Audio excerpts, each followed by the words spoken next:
Hello YouTube. I got this 1979 Chevy C-10 pickup. As you can see, the headlights work. Of course, that headlight's out. Parking lights work. Horn works. But the weird thing is, these lights work. These lights work. But the weird thing is that there's no ignition power at all.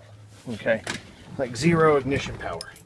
So I know there's some juice going to the car in general, but I tried putting a new ignition switch on. That wasn't the case. The ignition switch is good. No power going to the ignition switch, but no buzzers, no lights, nothing at all. And but just dead. So I heard that it could be like these fusible links and things down here. The problem is, I'm having a real hard time because of the headers getting to the starter, and I just don't know how to trace those wires all the way back up behind the bell housing and all that.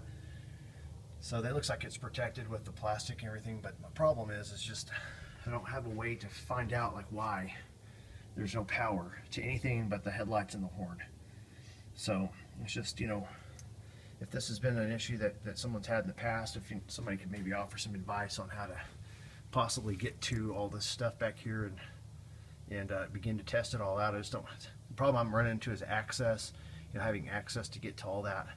But my biggest thing is I'm just puzzled why the horn and the headlights will work, but there's just zero power to the ignition, zero power to any of the accessories, dome lights, nothing else comes on. So if you can help me out with any advice on how to fix this old C-10 pickup, it would be really appreciated, because this guy, I think, would sound really cool if I could get it going. So I appreciate it. Thank you.